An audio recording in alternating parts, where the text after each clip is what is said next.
My name is Ibrahim Traoré, and what I'm about to share isn't just a story.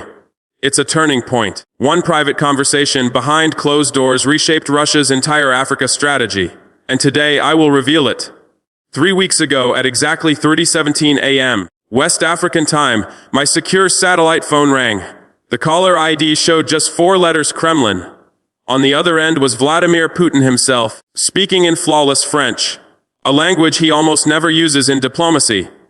"President Traore," he said, and in his voice, I heard something I had never heard from any world leader before: genuine concern mixed with respect. That 47-minute conversation stunned even me. The man who had outmaneuvered NATO, checkmated the West in Syria, and weaponized global energy was calling a 35-year-old African revolutionary at 3 a.m. because he faced a problem he could not solve. That problem was me. What happened in that call explains why the Kremlin now studies every move we make in Burkina Faso, and why Putin admitted something about Africa that could forever change how you see global power. To understand why Putin reached out, you need to know what we had been doing to capture Moscow's attention.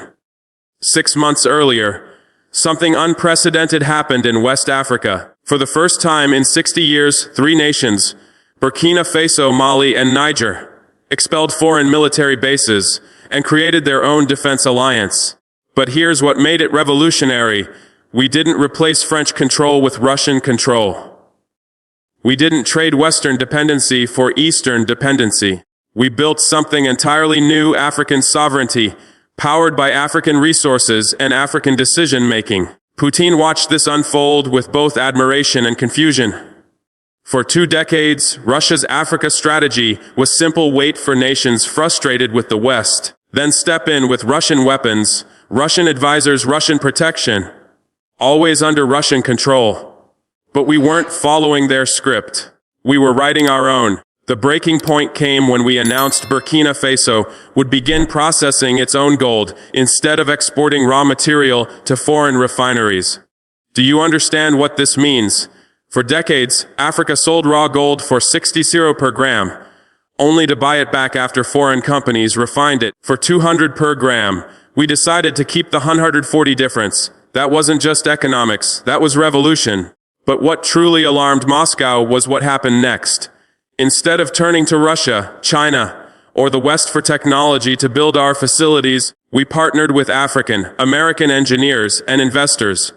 People who understood both advanced systems and African conditions.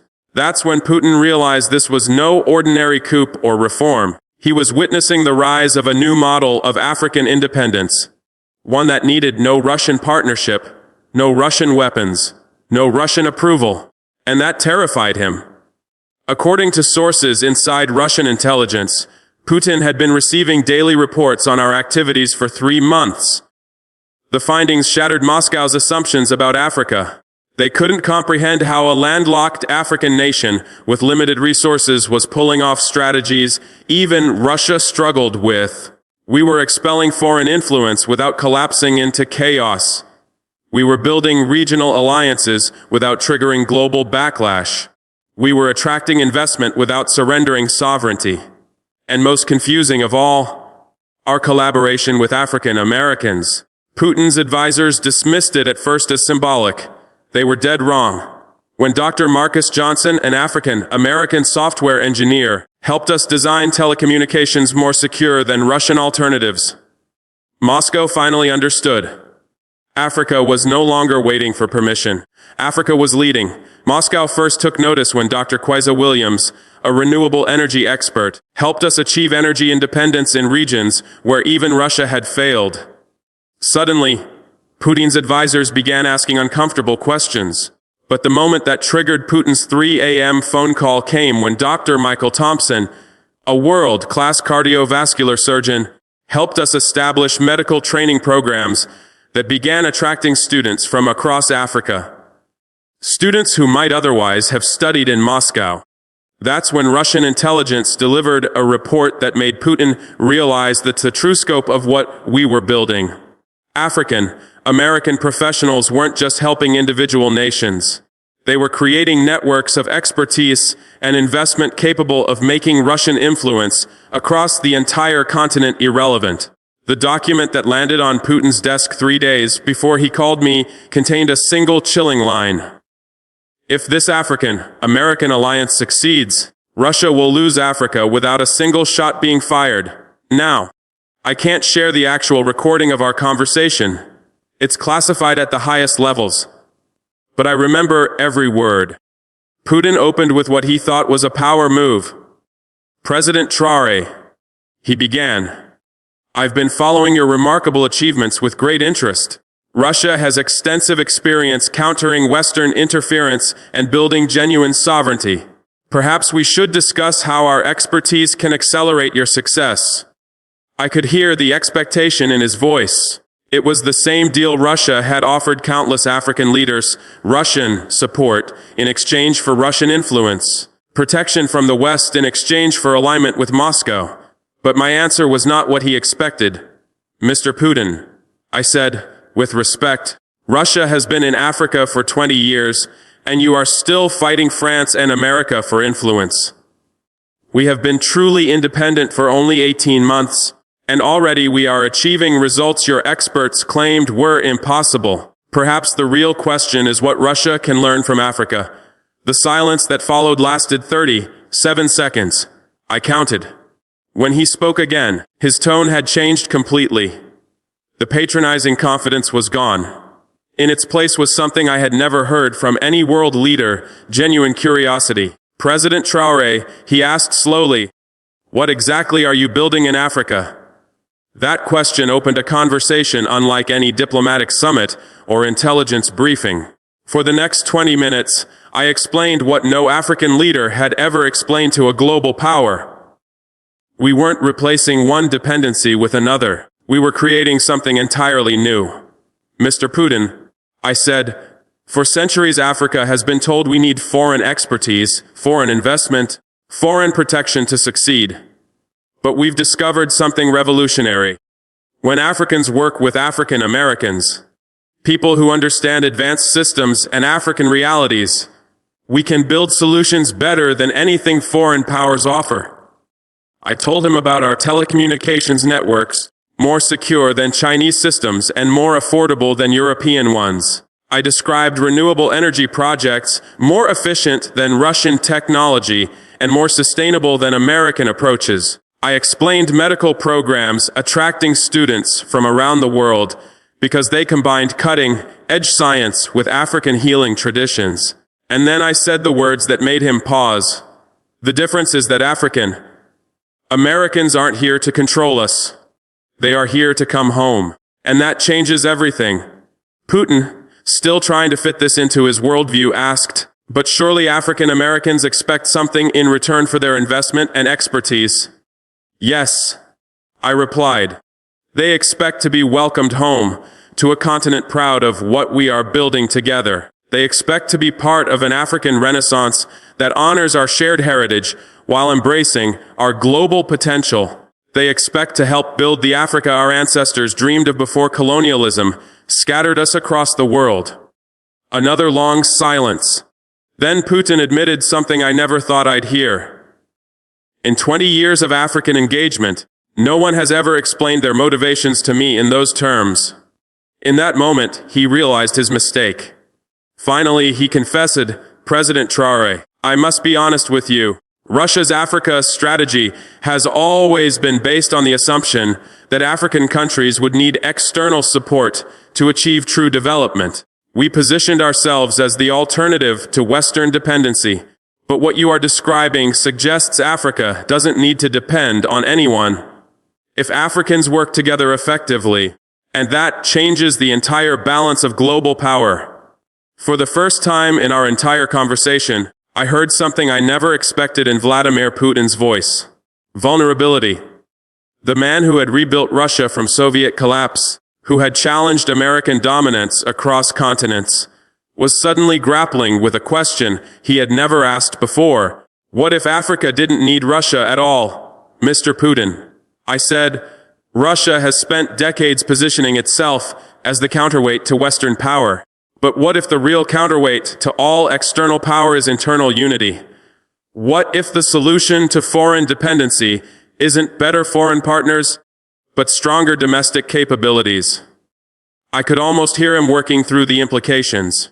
If Africa could achieve independence through cooperation with African Americans, it wouldn't just reduce Russian influence. It would prove that other regions could do the same. It would demonstrate that authentic cooperation, born of shared heritage and values, was far stronger than alliances built on convenience and strategy. That realization led to the most shocking moment of our conversation. 25 minutes into the call, Putin asked a question that revealed his deepest fear. President Traore, is what you are building with African Americans a model that could be replicated in other regions? I understood instantly what he meant. Could other scattered peoples reunite across borders to form cultural and economic power centers that made the traditional great powers irrelevant? Or Mr. Putin, I replied, we are proving that family connections are stronger than calculations. That shared heritage builds more durable partnerships than shared interests. And that when people work together because they belong together, they create what no external power can control or replicate. His response revealed the depth of his concern. President Traore, what you are describing is not just African development, it is a fundamental challenge to how global power has been organized for centuries. Then came an admission that still gives me chills. Russia rebuilt itself by proving that Western dominance was not permanent. But what you are proving is that external dominance of any kind may not be necessary at all. That is more revolutionary than anything Russia has achieved. The most significant moment of our conversation came shortly after, when Putin asked me, President Traore, what would it take for Russia to be a genuine partner in what you are building, rather than just another power trying to influence your direction? That question told me he finally understood. We weren't anti-Russian. We weren't anti-Western.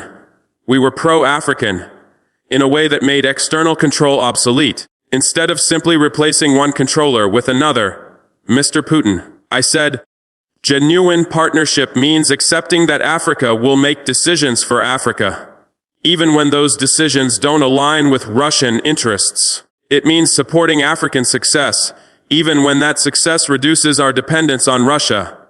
It means celebrating African unity, even when that unity makes Russian influence less necessary.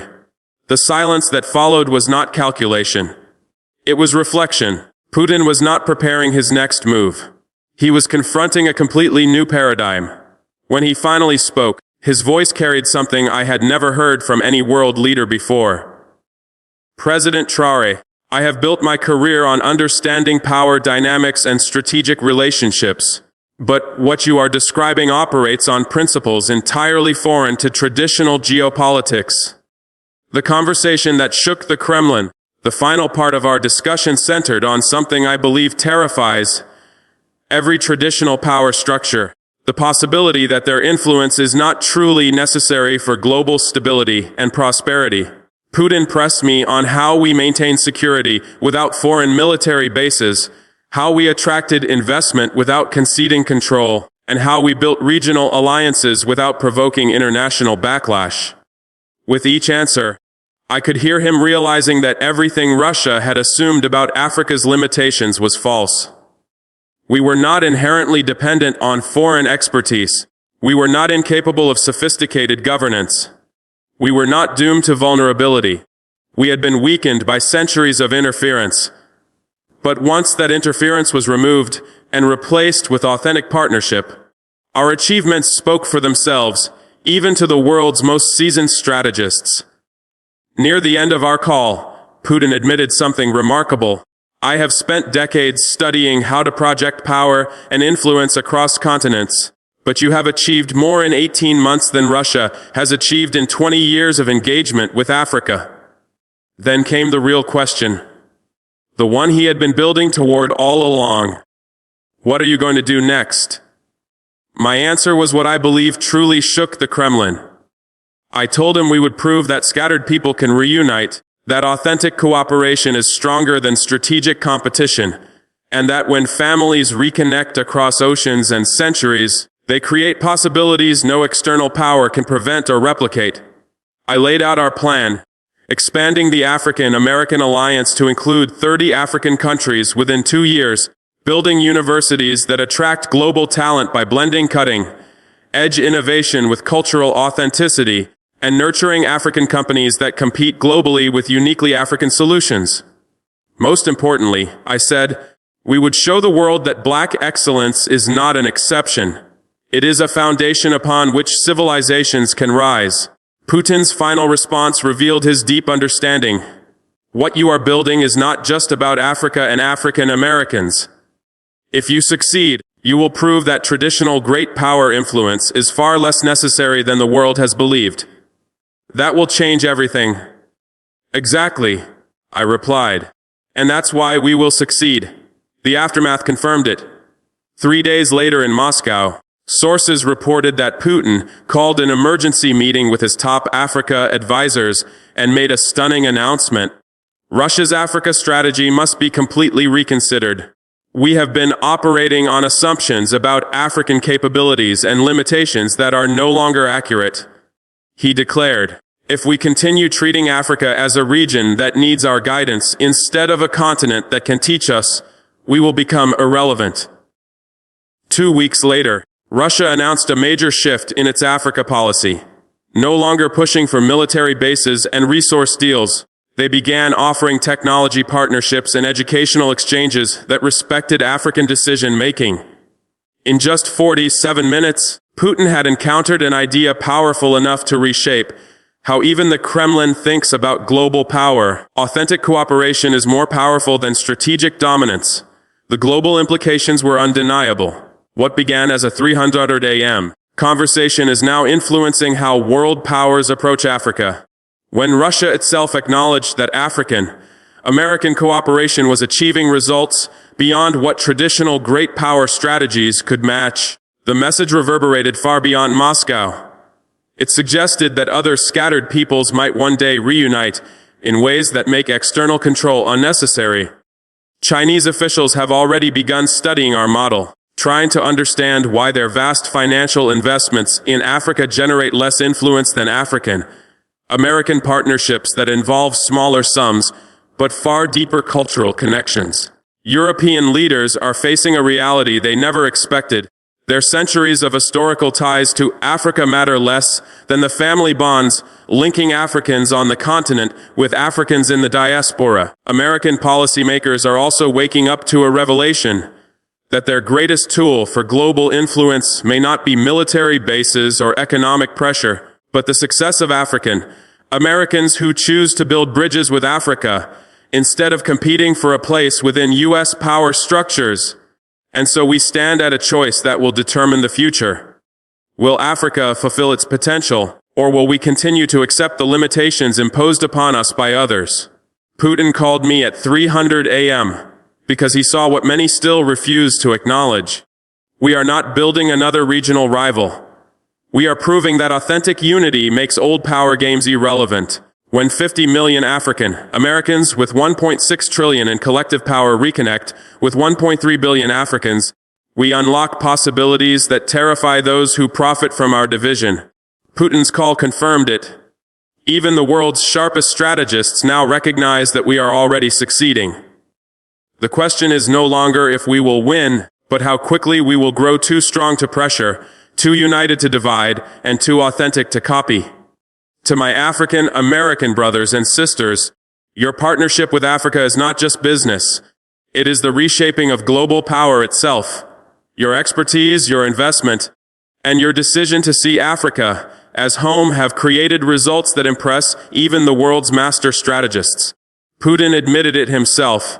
What we are building together is more transformative than anything in his playbook. The most shocking part came at the very end of our call. Just before hanging up, Putin said words I will never forget. I have spent my career believing that power comes from the ability to control others.